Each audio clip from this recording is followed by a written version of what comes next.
என் பெயர் ஆகாஷ். நான் நன்றாக படித்து ஒரு நல்ல நிறுவனத்தில் சேர்ந்து எங்கள் குடும்பத்தின் ஏழ்மை நிலையை மாற்ற வேண்டும் என்று என் பெற்றோர் ஆசைப்பட்டார்கள். பட்டப்படிப்பு முடிந்ததும் எனக்கு ஒரு பெரிய வேலை கிடைக்க வேண்டும் என்று அவர்கள் எதிர்பார்த்தார்கள். ஆனால் எனக்கு என் சொந்த கிராமத்தின் அமைதியான மற்றும் இயற்கையான வாழ்க்கையை விட்டு நகரத்திற்கு செல்ல துளியும் விருப்பமில்லை. நான் என் கிராமத்தில் உள்ள ஒரு தென்னந்தோப்பில் விவசாயம் சார்ந்த வேலை செய்து மாதம் வெறும் 5000 ரூபாய்தான் சம்பாதித்து வந்தேன். இது என் பெற்றோரின் எதிர்பார்ப்பை விட மிக மிக குறைவான தொகையாக இருந்தது. காலம் உருண்டோட என் நண்பர்கள் ஒவ்வொருவராக வேலை தேடி பெரிய நகரங்களுக்கு குடிபெயரத் தொடங்கியபோது நானும் அதைப்பற்றி சிந்திக்க ஆரம்பித்தேன். ஆனால் நகரத்திற்குச் சென்று என்ன செய்வது, யாரை அணுகுவது என்று எனக்கு எதுவும் தெரியவில்லை. அப்போது என் தந்தை என் குழப்பத்திற்கு ஒரு வழியைக் கண்டுபிடித்தார். நீ உடனடியாக ஜீவாவின் இடத்திற்குச் செல், உன்னுடைய கல்விச் சான்றிதழ்களை அவனிடம் காட்டு, அவன் ஏதேனும் ஒரு நல்ல வணிக நிறுவனத்தில் உனக்கு வேலை வாங்கித் தருவான் என்று கூறினார். தந்தை உடனே ஜீவா அண்ணனுக்கு தொலைபேசி மூலம் அழைத்து எல்லா ஏற்பாடுகளையும் பேசினார். ஜீவா அண்ணனும் என்னை மிகவும் அன்போடு தன் இடத்துக்கு அழைத்தார். அடுத்த 2 நாட்களில் நான் நகரத்திற்கு புறப்பட எல்லா ஆயத்தங்களையும் செய்தேன். ஜீவா அண்ணன் நகரத்தில் ஒரு நல்ல உயர் பதவியில் இருந்தார். அவர் தன் மனைவியுடன் சேர்ந்து அந்த நகரத்தின் மையப் பகுதியில் ஒரு அழகான புதிய மாளிகையை கட்டிக் கொண்டிருந்தார். அவர்களுடைய ஆடம்பரமான வாழ்க்கை முறையை பார்த்தபோது எனக்குள் ஒரு சிறிய ஏக்கம் அல்லது பொறாமை போன்ற உணர்வு ஏற்பட்டது. எனக்கும் இப்போது மீண்டும் கிராமத்திற்கு திரும்பிச் செல்ல விருப்பமில்லை என்ற எண்ணம் தோன்றியது. இந்த நகரத்திலேயே என் கால்களை வலுவாக ஊன்ற வேண்டும் என்று எனக்குள் ஆசை பிறந்தது. ஜீவா அண்ணன் என் கல்வித் தகுதிகளை ஆராய்ந்து பார்த்து ஒரு புகழ்பெற்ற நிறுவனத்தில் எனக்கு ஒரு நல்ல வேலையை வாங்கித் தந்தார். இப்படித்தான் என் வாழ்க்கையின் புதிய அத்தியாயம் தொடங்கியது. நான் கல்லூரி வரை நன்றாக படித்திருந்ததால், ஏனென்றால் இந்த நகரத்தில் வாழ்க்கை நடத்துவது எவ்வளவு கடினம் என்பது எனக்கு நன்றாகத் தெரியும். நான் அவர்கள் வீட்டுக்கு வந்து 2 நாட்கள்தான் ஆகியிருந்தது. அதற்குள் அந்த வீட்டில் தினசரி 1 லிட்டர் பால் பயன்பாடு அதிகமாகியிருந்தது. நகரத்தில் ஒரு புதிய நபர் குடும்பத்தில் சேர்ந்தால் செலவுகள் தானாகவே எப்படி எகிரும் என்பதை நான் என் கண்கூடாக பார்த்தேன். அண்ணனும் என்னிடம் பேசிக்கொண்டே இந்த நகரத்தில் வாழ்க்கை செலவுகள் எவ்வளவு அதிகமாக இருக்கிறது என்பதை விவரித்துக் கொண்டிருந்தார். எனக்கு வேலை கிடைத்த முதல் மாதமே நான் அண்ணனிடம் சென்று, அண்ணா, நான் தங்குவதற்கும் உணவுக்கும் கைமாறாக உங்களுக்கு ஒவ்வொரு மாதமும் 5000 ரூபாய் தருகிறேன் என்று கூறினேன். முதலில் அவர் அதை வாங்க மறுத்தார். ஆனால் நான் மீண்டும் மீண்டும் வற்புறுத்தி கேட்டபோது அவர் அந்த பணத்தை பெற்றுக்கொள்ள ஒப்புக்கொண்டார். நான் முதலில் அவர்கள் வீட்டிற்கு வந்தபோது அண்ணி என்னை மிகவும் மகிழ்ச்சியோடு வரவேற்றார்.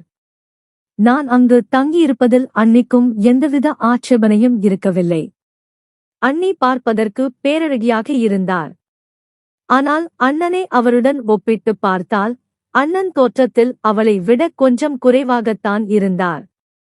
நான் அவர்கள் வீட்டில் தங்கத் தொடங்கிய சில நாட்களிலேயே அண்ணனுக்கும் அன்னிக்கும் இடையில் வெளியே சொல்ல முடியாத ஏதோ ஒரு ரகசிய பிரச்சனை அல்லது மனஸ்தாபம் இருப்பதாக எனக்கு தோன்றியது.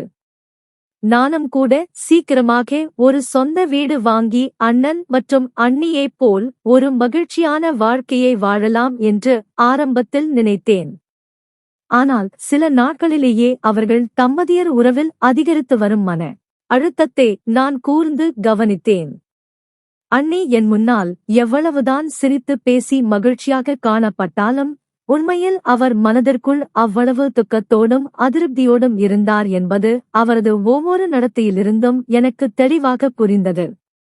ஒரு நாள் இரவு சுமார் 12 மணி அளவில் எனக்கு கடுமையான பசி எடுத்தது.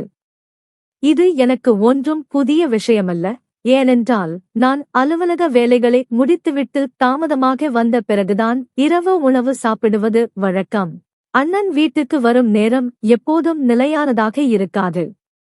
அவர் பெரும்பாலும் நள்ளிரவு கடந்தே வீட்டுக்கு வருவார். அன்று இரவு பசியின் காரணமாக எனக்கு தூக்கமே வரவில்லை.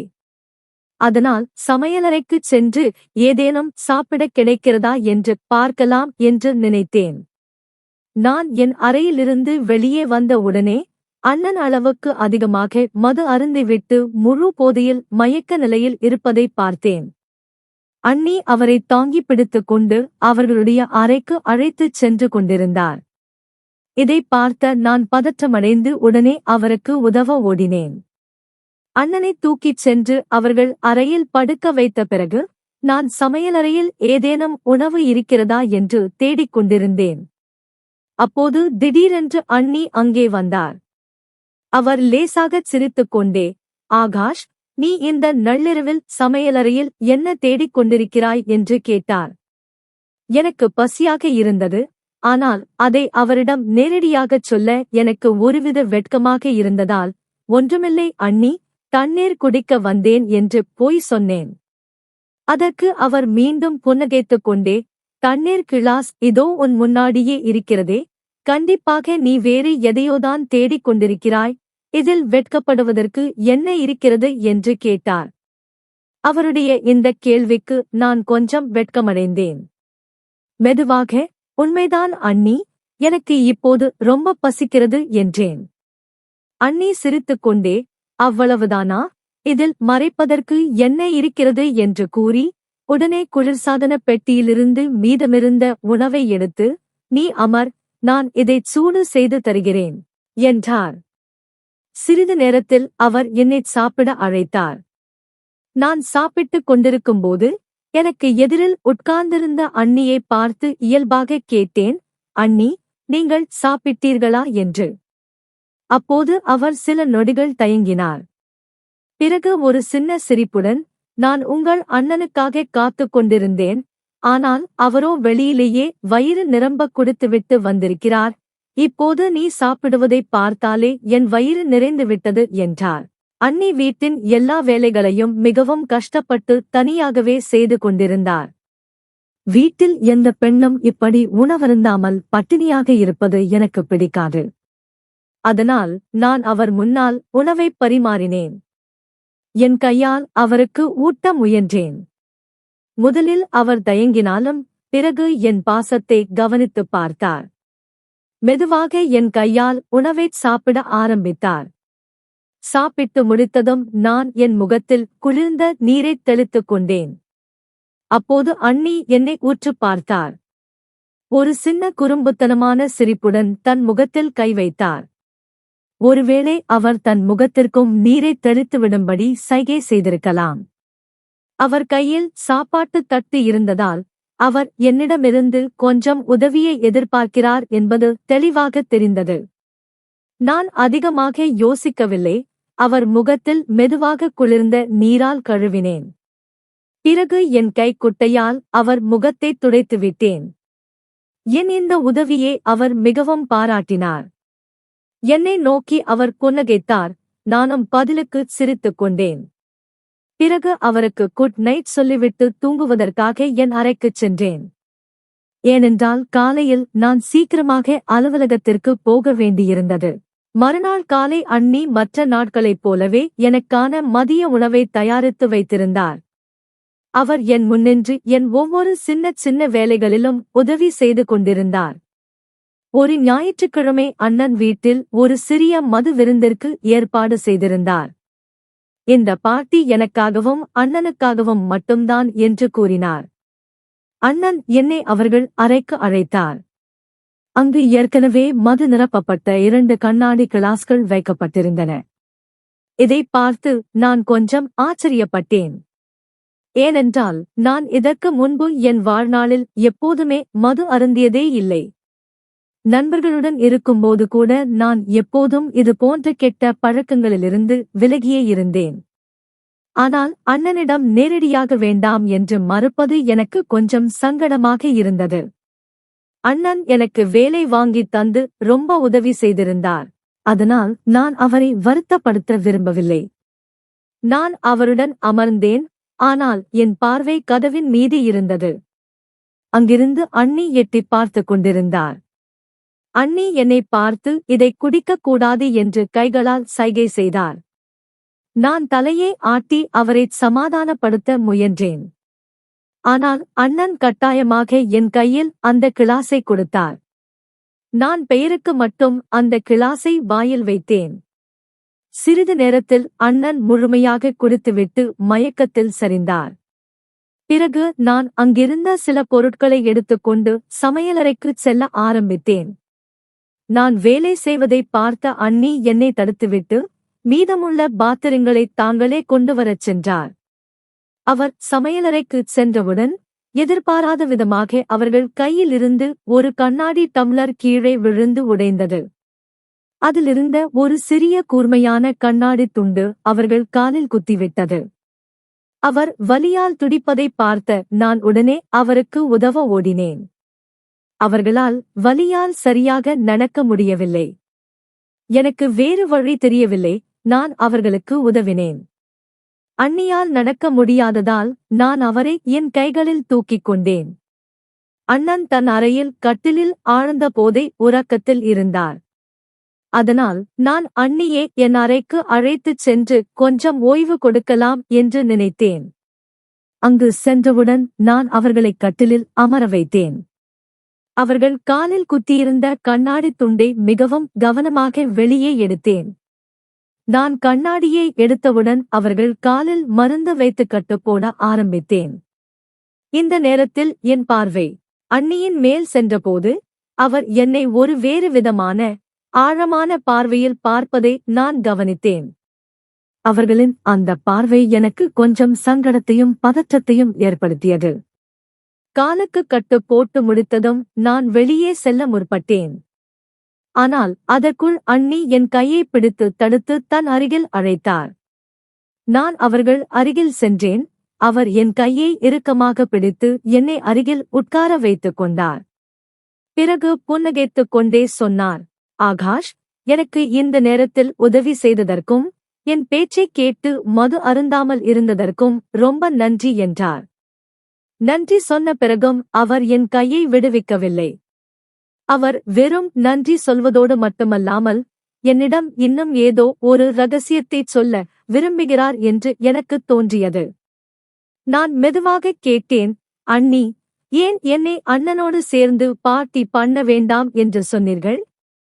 உங்களுக்கு என் மேல் அவ்வளவு அக்கறையா இருக்கிறதா என்றேன். இதைக் கேட்டதும் அண்ணி சில நிகழ் அமைதியானார். பிறகு ஒரு மெல்லிய குரலில் சொன்னார், ஆகாஷ், நீ ரொம்ப நல்ல பையன். உனக்கும் உன் அண்ணனுக்கும் குணத்தில் நிறைய வித்தியாசங்கள் இருக்கின்றன. அந்த வித்தியாசத்தை நான் ஆரம்பத்திலிருந்தே கவனித்திருக்கிறேன். அதனால்தான் நான் உன்னை குடிக்க வேண்டாம் என்று தடுத்தேன் என்றார். நான் ஆச்சரியத்துடன் கேட்டேன், உங்களுக்குள் அப்படி என்ன வித்தியாசம் தெரிந்தது அண்ணி என்றேன்.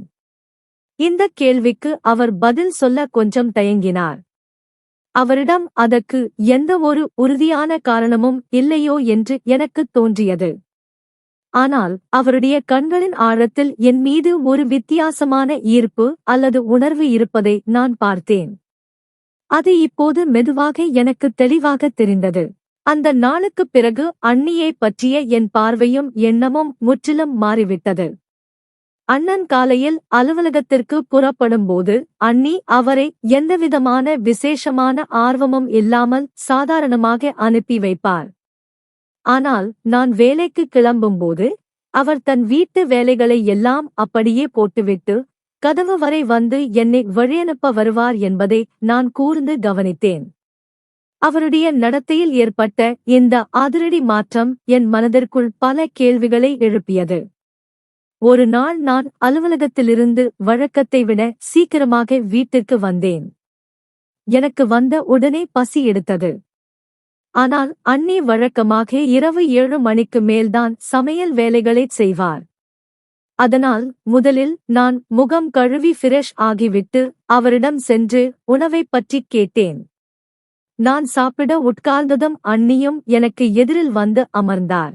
நான் சாப்பிடும்போது திடீரென என் சட்டையில் குழம்பு காய்கறி விழுந்துவிட்டது. அண்ணி உடனே எழுந்து எதுவும் சொல்லாமல் தன் புடவைத் தலைப்பால் அதைத் துடைக்க ஆரம்பித்தார். அவர் எனக்கு மிக அருகில் வந்திருந்தார். அந்த நிமிஷத்தில் எங்கள் இருவரின் கண்களும் நேருக்கு நேர் சந்தித்துக் கொண்டன. கடந்த சில நாட்களாக நான் உணர்ந்த அதே விசித்திரமான உணர்வு அவர் கண்களிலும் தேங்கியிருந்தது. அவர் என்னிடம் ஏதோ சொல்ல வேண்டும் என்று நினைக்கிறார், ஆனால் அவராலோ வார்த்தைகளை வெளிப்படுத்த முடியவில்லை. என் சட்டை சுத்தமானதும் நான் மெதுவாகச் சொன்னேன், அண்ணி, போதும் விடுங்கள், நான் பார்த்துக் கொள்கிறேன் என்று. நான் சொல்லிக் கொண்டிருக்கும் போதே அவர் திடீரென்று பின்னாடி நகர்ந்தார். ஆனால் அவர் கண்கள் இன்னும் என் மேலேயே பதிந்திருந்ததை நான் பார்க்க முடிந்தது. நான் அமைதியாக மீண்டும் சாப்பிட ஆரம்பித்தேன், ஆனால் அவர் என் முன்னாடியே நின்று கொண்டிருந்தார். ஏதோ பேச வேண்டும் என்று தவிப்பது போல் இருந்தது, ஆனால் வார்த்தைகளால் வெளிப்படுத்த முடியவில்லை. நான் அண்ணியிடம் கேட்டேன், அண்ணி, நீங்கள் என்னோடு சேர்ந்து சாப்பிட மாட்டீர்களா என்று. அதற்கு அண்ணி லேசாகச் சிரித்துக்கொண்டே சொன்னார், எனக்கு பசிக்கிறது ஆகாஷ், ஆனால் என் கையால் தனியாகச் சாப்பிட எனக்கு மனமில்லை. அன்றைக்கு நீ எனக்கு உன் கையால் உணவை ஊட்டிவிட்டாய், இன்றைக்கும் நீ எனக்கு ஊட்டத் தயாராக இருந்தால் நான் சாப்பிடுகிறேன் என்று சொன்னார். அவருடைய இந்த நடத்தை எனக்கு கொஞ்சம் வித்தியாசமாகவும் அதிர்ச்சியாகவும் இருந்தது. அண்ணனுக்காக காத்து காத்து அவர் தன் சாப்பாட்டையே மறந்து விடுவார் என்பது எனக்குத் தெரியும். அதனால் அவரை பற்றி கவலைப்பட்டு நான் அவருக்கு என் கையால் சாப்பாடு ஊட்ட ஆரம்பிச்சேன். நான் முதல் வாய் உணவை அவர் வாய்க்கருகில் கொண்டு சென்றதும் அவர் திடீரென்று என் கையை இறுக்கமாக பிடித்துக் கொண்டு என் கண்களையே உற்று பார்த்துக் கொண்டிருந்தார். அண்ணி, என்ன செய்கிறீர்கள், சாப்பாட்டைச் சாப்பிடுங்கள் என்றேன். அண்ணி என்னை பார்த்து லேசாகச் சிரித்தார். ஆனால் இதெல்லாம் எனக்கு ரொம்ப விசித்திரமாக இருந்தது. அவர் பார்வை என் மீது ஒரு வித்தியாசமான, எல்லையை மீறும் விதத்தில் நகர்ந்தது. அது எனக்குள் ஒரு பெரிய சங்கடத்தை ஏற்படுத்தியது. அப்போது வாசலில் அண்ணனின் கார் வரும் சத்தம் கேட்டது. நான் உடனே அண்ணியிடமிருந்து விலகிச் சென்று கைகளைக் கழுவப் போனேன். அண்ணன் இன்னைக்கும் சீக்கிரமாகவே வீட்டிற்கு வந்துவிட்டார். வீட்டிற்கு வந்ததும் என்னை உரக்க கூப்பிட்டு, ஆகாஷ், இன்னைக்கு என் நண்பனுடைய மகனின் பிறந்தநாள் பார்ட்டி நடக்கிறது, உன்னையும் என்னோடு கூட்டிட்டுப் போகிறேன் என்றார். நான் மெதுவாகச் சிரித்துக்கொண்டே, அண்ணா, நான் உண்மையிலேயே உங்களுடன் வரத்தான் இருந்தேன், ஆனால் இப்பதான் இரவு உணவைச் சாப்பிட்டு முடித்தேன், இப்போது கொஞ்சம் ஓய்வெடுக்கலாம் என்று நினைக்கிறேன் என்றேன்.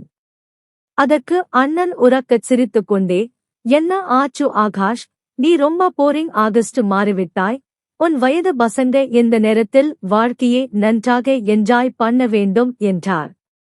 எங்கள் இருவரின் இந்த உரையாடலின் போது அண்ணி பக்கத்திலேயே நின்று கொண்டிருந்தார். அண்ணனின் பேச்சைக் கேட்ட அண்ணி திடீரென்று கோபமடைந்து, எல்லா ஆண்களும் உங்களைப் போல பொறுப்பற்றவர்களாக இருக்க மாட்டார்கள், ஆகாஷுக்கு உங்களுடைய கெட்ட பழக்க வழக்கங்களை கற்றுக் கொடுக்காதீர்கள், இல்லையென்றால் அவனுக்கு வரப்போகும் மனைவியும் என்னைப் போலவே நிம்மதியின்றி வருத்தப்படுவாள் என்றார். அண்ணியின் இந்த கடுமையான வார்த்தைகளைக் கேட்டதும் அண்ணன் முகம் கோபத்தில் அப்படியே சிவந்தது. அண்ணி என் முன்னாடியே இப்படி தன்னை கேவலமாக பேசியது அண்ணனுக்கு பெரிய அவமானத்தையும் வேதனையையும் ஏற்படுத்தியது. அவர் அதற்கு மேல் எதுவும் பேசாமல் கோபமாக தன் அறையை நோக்கி நடந்தார். ஆனால் உள்ளே போவதற்கு முன் அண்ணியை மட்டும் உரக்க கூப்பிட்டார். அண்ணியும் சாதாரணமாக அவர் பின்னாடியே சென்றார். அண்ணன் தன் அறையின் கதவை பலமாகச் சாத்தினார். அறைக்குள்ளிருந்து அண்ணன் மற்றும் அண்ணியோட பயங்கரமான சண்டை சத்தம் வெளியே கேட்டது. எனக்கு அண்ணியை பற்றி கவலையாக இருந்தது, ஆனால் இந்த தம்பதியர் விவகாரத்தில் நான் தலையிடலாமா வேண்டாமா என்று எனக்கு புரியவில்லை. அண்ணனுக்கும் அண்ணிக்கும் இடையே ஏதோ பெரிய விரிசல் இருக்கிறது என்பது எனக்கு தெரியும், ஆனால் நான் இந்த சண்டையில் தேவையின்றி சிக்க விரும்பவில்லை. முதலாவது, நான் இன்னும் இந்த நகரத்தில் நிரந்தரமாக குடியேறவில்லை. அண்ணனுடன் எனக்கு சில முக்கியமான தொழில் உதவிகள் பாக்கியுள்ளன. நான் அண்ணியின் பக்கம் பேசினால் அண்ணன் என் மீது கோபமடையலாம், என்னை இந்த வீட்டை விட்டே போகச் சொல்லலாம். அதனால் இந்த விஷயத்தில் அமைதியாக இருப்பதே நல்லது என்று நான் முடிவு செய்தேன். கனத்த மனதுடன் என் அறைக்குச் சென்று படுத்துக் கொண்டேன். சிறிது நேரத்திற்குப் பிறகு நள்ளிரவில் அண்ணி திடீரென்று என் அறைக்கு உள்ளே வந்தார். அவர் நேராக வந்து என் படுக்கையில் என் பக்கத்திலேயே படுத்துக்கொண்டார். அவர் அறைக்குள் வந்தபோது நிலவின் வெளிச்சத்தில் அவர் என் பக்கத்தில் படுத்துக் கொண்டிருப்பது எனக்கு தெளிவாக தெரிந்தது. அந்த வினாடியில் நான் அதிர்ச்சியில் எதுவும் சொல்லவில்லை. ஆனால் திடீரென்று அவர் என் கைகளை தன் கைகளில் பிடித்துக் கொண்டார். அவர் என் அருகில் அவ்வளவு நெருக்கமாக வந்ததை பார்த்தபோது நான் கொஞ்சம் திகைத்துப் போனேன். ஆனால் அடுத்த கணமே அண்ணியின் விம்மல் அழுகை சத்தம் கேட்டது. இதனால் நான் இன்னும் பதற்றமடைந்தேன். உடனே நான் படுக்கையிலிருந்து எழுந்து அறையின் விளக்கை ஆன் செய்தேன். அண்ணியை பார்த்து எழுந்து உட்காரச் சொன்னேன்.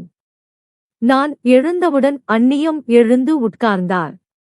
ஆனால் இப்போது அவர் என் தோளில் தன் தலையைச் சாய்த்துக் கொண்டார். நான் பதற்றத்துடன் அவரிடம் கேட்டேன், அண்ணி, நீங்கள் ஏன் இப்படி அழுகிறீர்கள்? நீங்கள் என்னிடம் எதை கூற வேண்டும் என்று நினைத்தாலும் அதை தெளிவாக பகலில் சொல்லுங்கள். இப்படி நள்ளிரவில் என் அறைக்குள் வரவேண்டிய அவசியம் இல்லை. ஏனென்றால் அண்ணனும் வீட்டில்தான் இருக்கிறார். அவர் உங்களை இந்த நிலையில் என் அறையில் பார்த்தால் தவறான அர்த்தத்தில் புரிந்து கொள்வார் என்றேன். அதற்கு அவர் விம்மிக் கொண்டே, உங்கள் அண்ணன் என் மீது கத்திவிட்டு என்னை மதிக்காமல் மீண்டும் அந்த பார்ட்டிக்கே சென்று விட்டார்.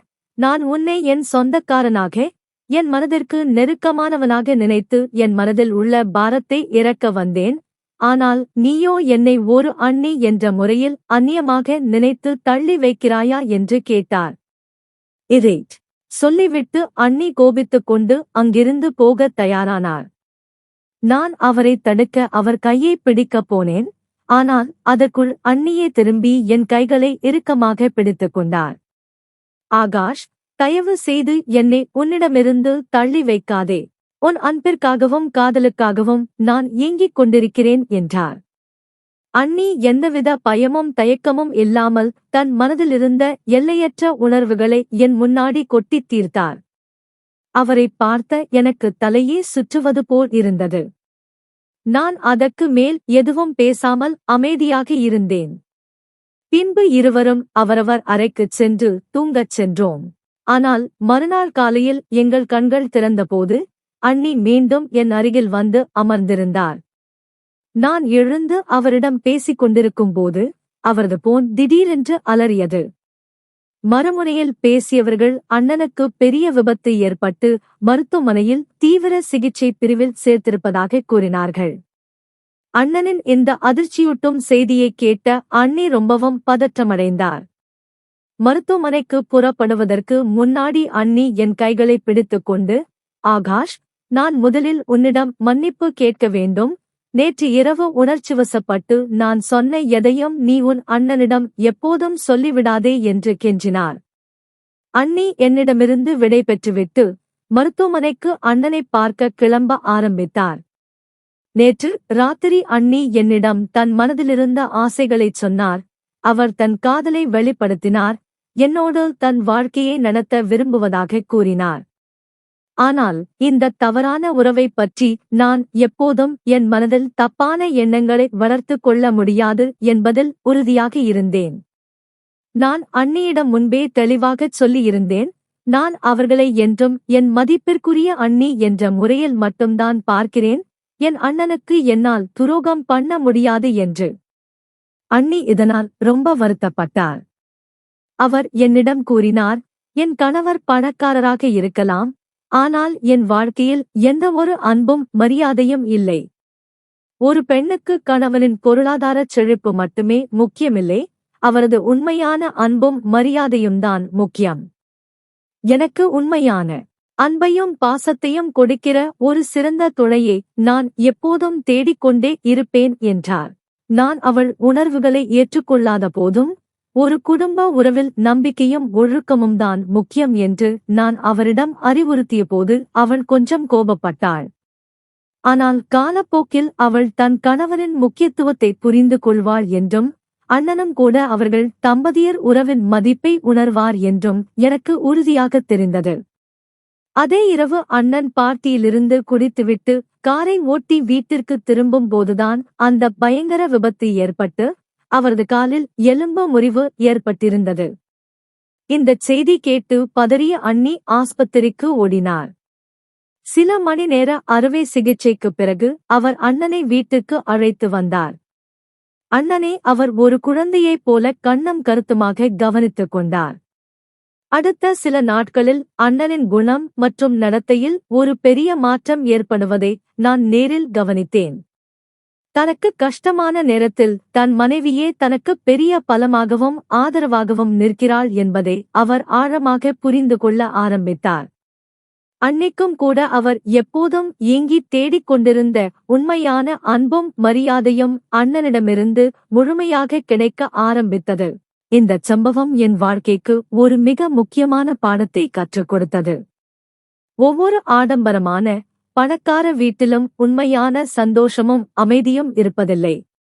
உண்மையான மகிழ்ச்சி என்பது பணத்திலோ அல்லது பொருளிலோ இல்லை, அது குடும்ப உறவுகளுக்குள் இருக்கும் உண்மையான அன்பு, பரஸ்பர மரியாதை மற்றும் ஒருவரையொருவர் புரிந்து கொள்ளும் தன்மையில்தான் இருக்கிறது.